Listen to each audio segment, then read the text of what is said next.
The following episode contains graphic language and content which some listeners may find disturbing. It is intended for a mature audience only. Listener discretion is advised.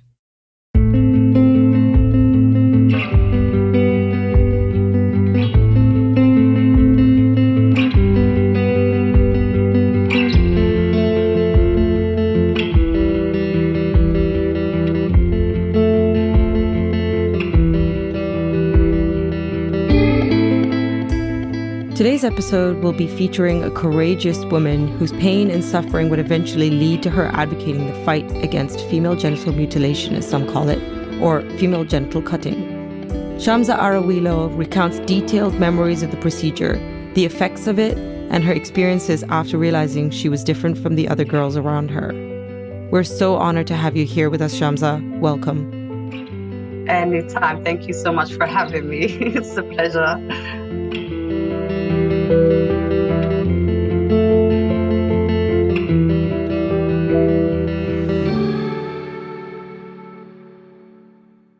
Why don't you tell us a little bit about yourself and where you're from? My name is Shamsa Araweelo or Shamsa Araweelo. Araweelo is an alias. I am 29 years old. I am a social activist, a single mother, a student, and an entrepreneur. And that's who I am. I grew up partly in Somalia, and now I live and grew up also in the UK. I've been here since I was 7. It's very interesting to see the different cultures and the different ways of doing things. And I've always been fascinated by it. I'm trying to understand why there is so much difference. So I've always been a curious person. But yeah, that's me. Wow, that's amazing. Yeah. So Shamsa, what was your childhood like in Somalia? Honestly, they were really good memories because as a child in Somalia, you, I think, have a lot more freedom in terms of socializing than here in the UK. Yes, there are like parks and stuff, but as you get older, things become a little different, especially for young girls. For example, for me, when I turned 6, they already started the conversation of, female genital mutilation is known in the UK, female genital cutting worldwide. But in my country, we call it guditan. That's what it is. And if you translate that to English, it's female circumcision, because they genuinely believe that it's a circumcision for females. But it doesn't exist under religion. It is one of the excuses that they do use. And so when people used to come to me, whether it was family members, members of the community, that where I lived in the small village, everyone knew everyone. So people would, try to encourage you and say, this is what's going to happen. And, you're going to transition into a woman. I never understood it. I just said, okay, because it was such a norm in that society. You don't question it at all, especially you're a kid and they're telling you how amazing it is and how great it is. Even women who have survived it, young children who have survived it, would happily come up to you and say, it was amazing, it's great, and now you're going to have it done. They were just traumatized. But then they will make it seem like it's such a good thing to pump you up and get you excited. And that's exactly what happened. We were excited, like we were getting our ears pierced. And then the day came where we had to have the procedure done. And it was 3 of us, my older sister, who's a year older than me. How old were you guys? I was 6, my sister was 7, and my cousin was younger than me. So she might have been 5. Right. What makes them sort of decide that this is the best age for this procedure to be done? For them is they believe that by doing it at such a young age, it helps them deal with the trauma better. It's because they won't remember it, or it will be harder to convince a young girl at an older age to do such a procedure, especially if she's seen it or witnessed it herself. or been told about what actually goes on during the procedure. So it becomes a little bit more difficult to tame and control. So when they're young, they will agree to everything. They will not, have any whys, who, where, what, they don't have any of those questions. For them, it's better to do it and less traumatizing to do it when they are children, like really young, age 4 to at least 7. But in some instances, it is from the age of 4 up to 19. Wow. So that's insane. It varies depending on the culture, the background, the family. It really depends. Some people have it like they go to a hospital and get it done. Some people go to a place that is sterile and safer to have the procedure. Others have it at the back of their mother's house, at the house of the cutter, where there's a lot more risk. This was done in a house? This wasn't done in any... Yeah, the front yard of my grandma's house. Yeah. So before we get into your experience, for our listeners that may not have heard about this before, because it is not a very widely talked about part of the culture, I guess, what really is female genital mutilation? How does it happen? What is it? First, I would like to say I don't like the term female genital mutilation. The female genital doesn't bother me, but the mutilation part really does. Because one, we are not mutilated, we are cut. That's what it is. And to refer to 200 million women as women who are mutilated, you're helping to destroy their mental well-being, and their insecurities will be heightened, and they will stay silent. Because who wants to say, I'm mutilated, help me? No one will say that. But the practice of female genital cutting is a procedure. There's 4 types. Type 1 is the partial or full removal of the clitoris. Type 2 is the part removal or the full removal of the clitoris and the labia minora. In some cases, the labia majora as well, but only a small part. Type 3 is just within type 3, there are 3 types. So type 3 is the removal of the clitoris hood, either partly removing the clitoris or fully removing it, and then the labia majora, having that removed, the labia minora, and sewing the vaginal opening together, completely shut. And within type 3, the other type is where they only shut half of the vagina. And then the other one is when they only do it at the top. So from the clitoris hood to the end of the clitoris, only that will be sewn. So it varies how a person is, or a young child is sewn, depending on what the family wants. Do you want it closed a little bit? Do you want it closed halfway? Or do you want to shut it from beginning to end? Within the Somali culture, again, it varies depending on the family, the area. The type that I had was type 3, where you get shot from beginning to end.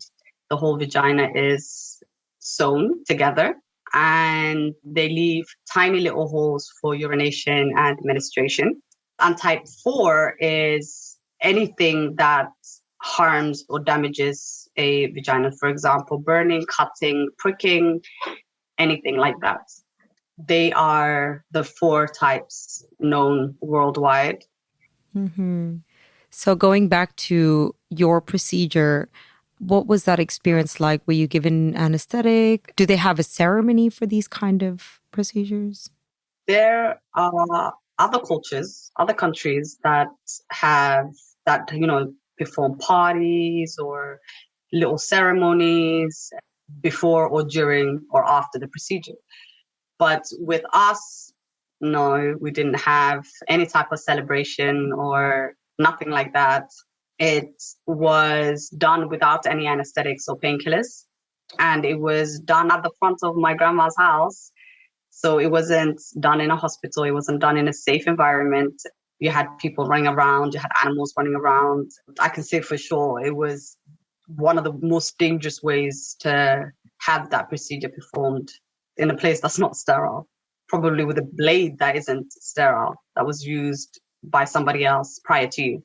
Now, knowing that, I consider myself very lucky to be alive, to be able to sit here and talk to other people about what is actually going on, because we can read articles, we can read research papers, or read the law on it. But if there's no face, if there's no true survivors who are willing to speak about their insecurities, their experiences, their hardships, having to deal with it, their complications, then it becomes a very lonely world. And the rest of the world doesn't have that information, and you're not willing to give it. And the information they do have is no good to you. In terms of support, is no good. In terms of knowledge, is no good. There's a link that needs to be created between survivors and the rest of the community.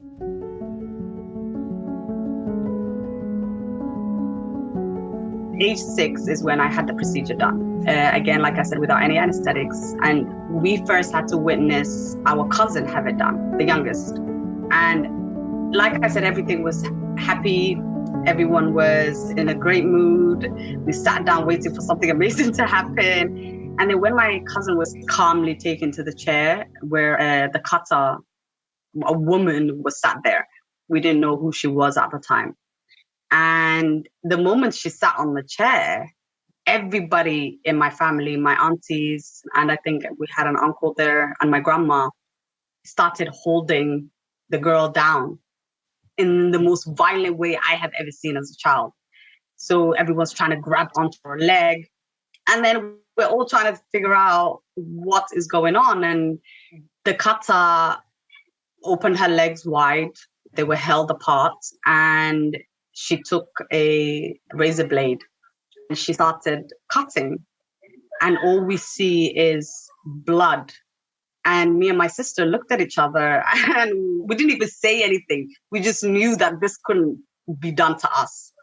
We didn't want it. So where we were caught by, I believe, my uncle who ran after us, caught, brought back to the house. And when we were brought back, we came back to her being sewn. So they did the majority of the cutting whilst we were trying to run.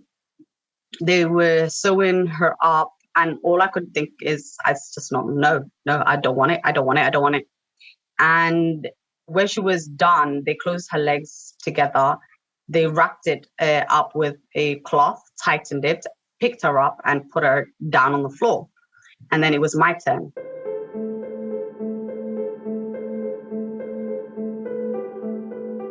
The same chair that my cousin just bled on, I had to sit on. They did the exact same thing to me. They held me down, but I fought. They could barely hold me. When the blade hits your skin, it's a feeling that you cannot describe. You're being physically cut. And the more she cut, my body went into complete shock.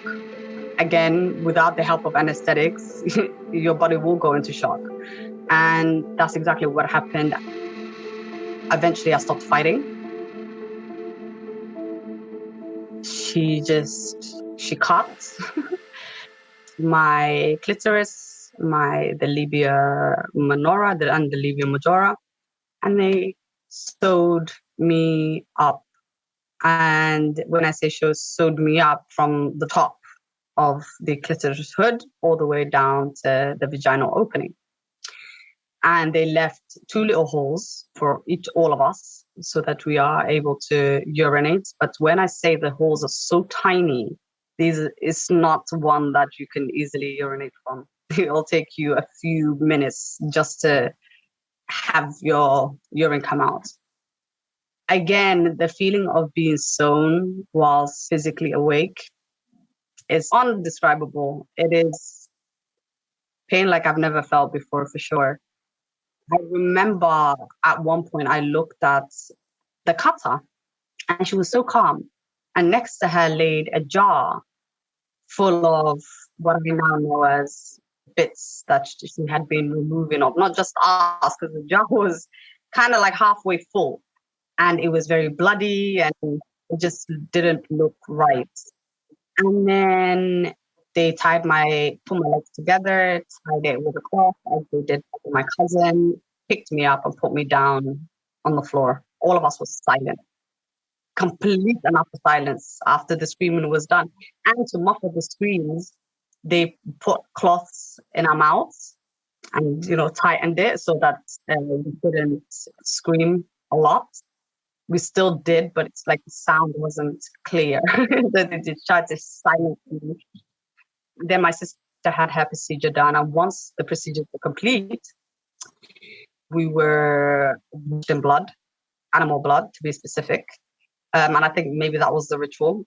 Maybe that was the party or whatever. Maybe they did it because of shock.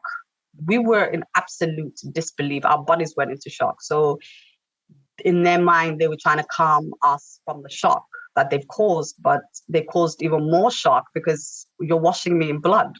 And it's the weirdest feeling to have animal blood with your bare skin whilst you were just cut.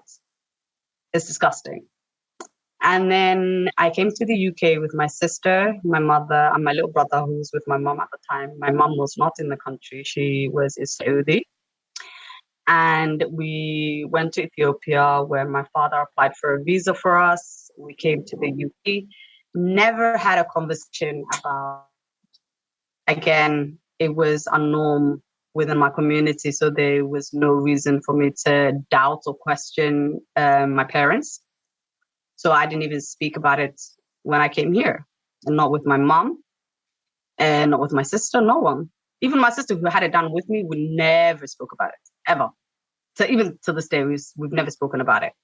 And at the age of 9, so I came when I was 7, at the age of 9, I got my period. Having had the type 3, it was very difficult.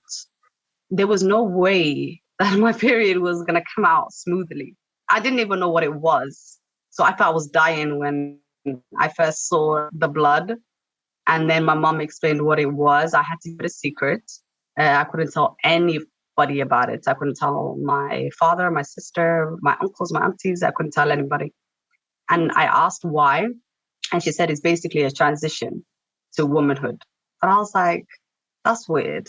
I thought I was already become a woman because of the FGM, the way that they explained it. So it was very confusing from that point onwards. I was confused as to why am I now all of a sudden a woman and I wasn't. It didn't make any sense. I ended up in A&E every other month because everyone thought I had stomach problems. Stomach problems. Only me and my mother knew. Yeah, because obviously when you're on your period, the pain is in your abdomen and your stomach area, right? So in everybody's mind, I was a sick child because I had belly problems. But they didn't know that I started my period with 9 and it had nowhere, because period pain, when you haven't had this procedure done, is painful. It is really, really painful. And then to have this procedure done and to minimize the hole that it's supposed to come out of is painful. So as a 9-year-old, I used to roll around the floor, try to relieve my pain. I could not stand up straight. I could not sit down properly. I couldn't function with that for that whole week that I had my period.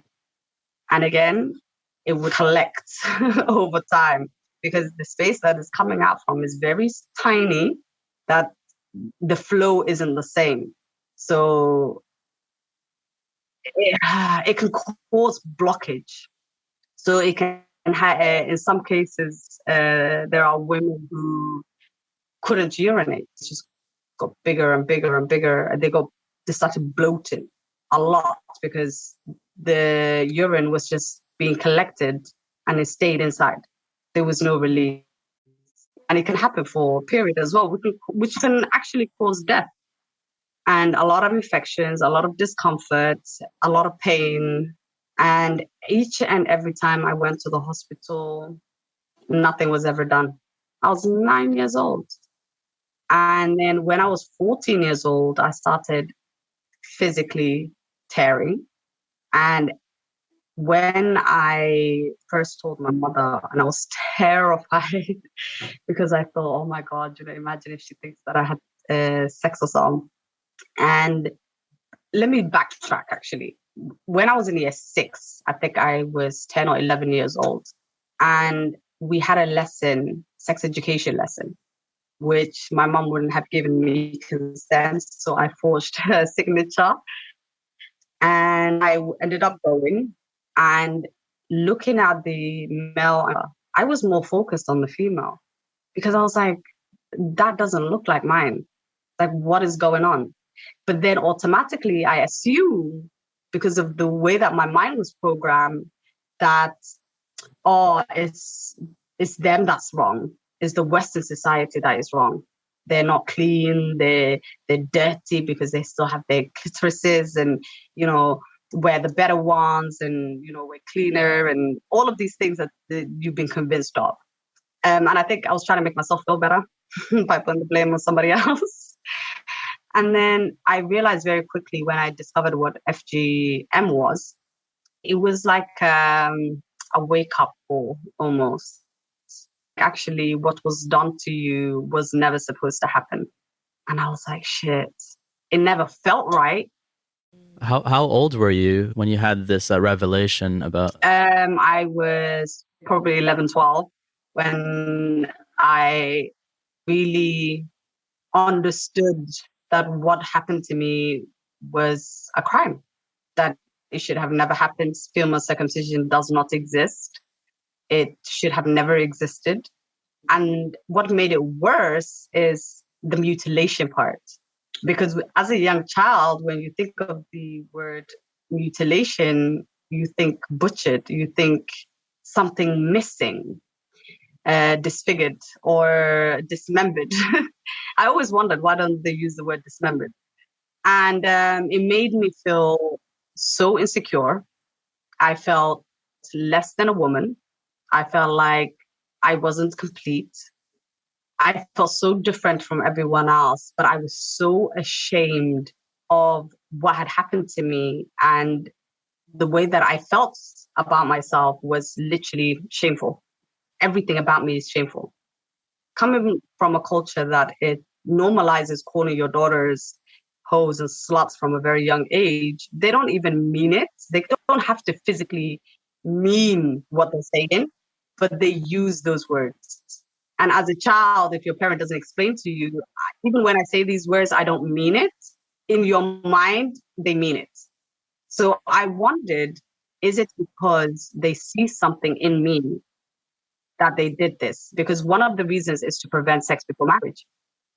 So I thought, is there something that they know about me that gave them the vibe that I was a hoe or a slut, or I would grow up to be one?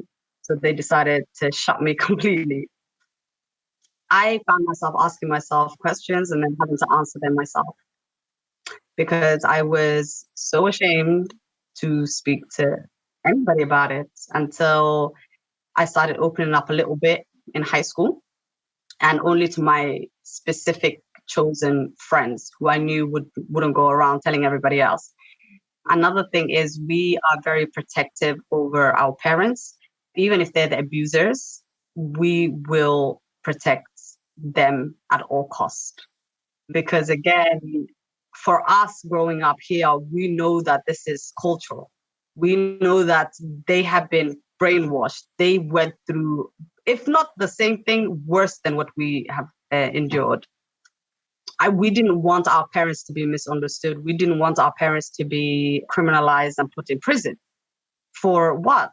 They are traumatized women themselves. They have been brainwashed for years. This isn't something fun that parents thought, oh, you know what, this is a great idea. These people are not sane. They're not okay. They're not in their right mind. We say that mental health is so important and we need to teach people about all these mental health diseases.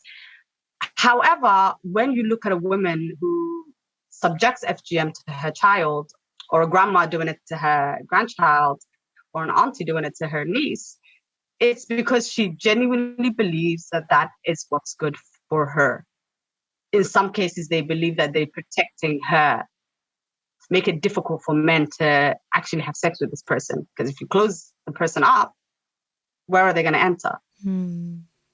At 14, when I explained to my mother that I was physically tearing, she said, "Did you have sex?" I said, "No.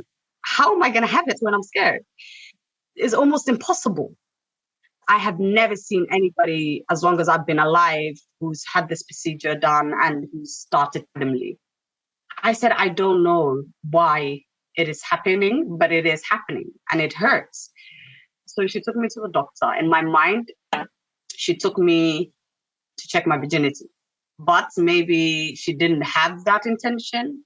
But to me, being a 14-year-old child, I thought it's a bit weird. Like, you just question my sexuality, whether I've had sex or not. And then you're going to take me to a doctor just to check. It felt like I did something wrong. And we went to the doctor. It was a female. She examined me and she explained to my mother that because the period had nowhere to come out and I have such sensitive skin, it started tearing through my skin. When she heard that, she said, "Okay, that's fine." They also confirmed that I was a virgin. Yay. Till now, it really confuses me that as a 14-year-old child that is physically tearing, there was no offer of any kind. So I thought, okay, but they're saying that the practice is so bad. But the same people who are saying it are just like, ah. So again, it felt like it was normal because the doctors were making it seem like it was normal. It wasn't a big deal. So I'm like trying to understand what is going on. And I thought they would at least try to open up all of me. But I was open like that much. Mm-hmm.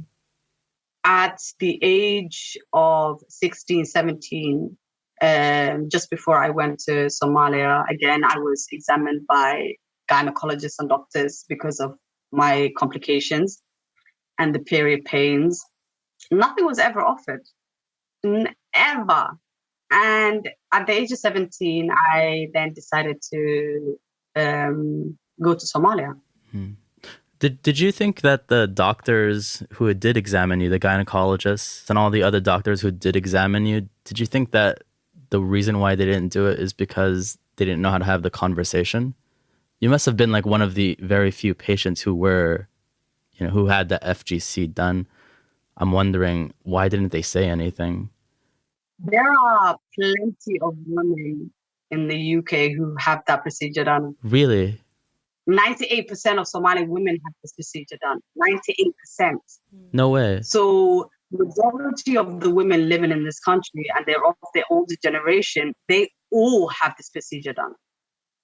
But the problem is none of them ever felt comfortable enough to walk into a doctor's office and say, "This is what's happened to me.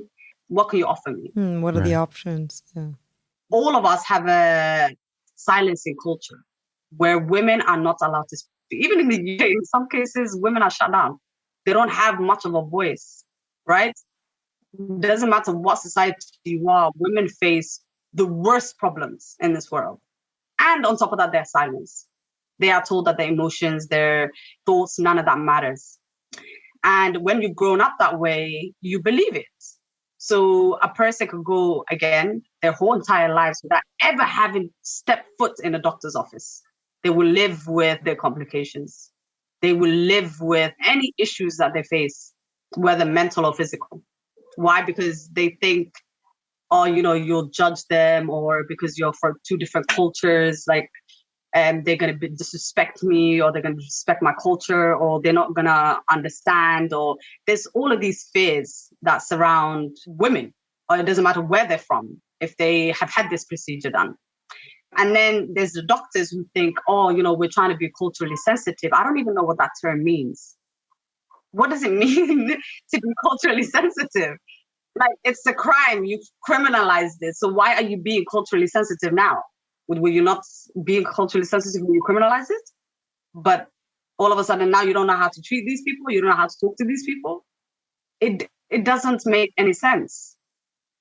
So I was very, very let down. I felt very let down by doctors, nurses, gynecologists, teachers even. And then when I was 17 years old, I went back to Somalia. This was a personal choice to go to Somalia? This was a personal choice, yes. But saying that, we had within our culture, like I said, you are programmed, okay, to act and think a certain way. So we have this thing called Darren Ellis, and it's basically a reculturing, this idea that you could reculture a person if they become westernized. I thought, okay, maybe I am too westernized, maybe because I'm thinking very different from everyone. So I thought maybe it would be a great idea for me to go and be recultured. So you can say that I tried to reculture myself. But because of the idea that already existed around this reculturing, I thought maybe it would work for us. Because me and my mother weren't understanding each other, me and my family weren't understanding each other. Everyone saw me as this bad breed, black sheep of the family. So all I wanted to do was fit in. So I said, this is what I want to do. Went to Somalia, and then whilst I was there, a few months of being there, I was forced to get married to my cousin.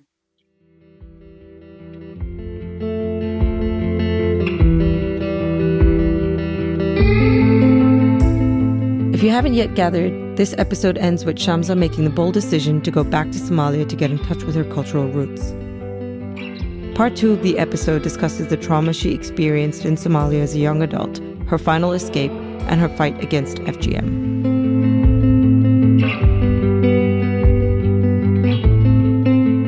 We'd like to recognize our guests who were vulnerable and courageous enough to share their life experiences with the rest of the world. We really appreciate your perspective. Thank you for showing us that we're human. We'd also like to give a special thanks to our producer, videographer, sound engineer, and everything else in between, Joe Mills. The show would be nothing without you. This is Joseph. This is Jenica.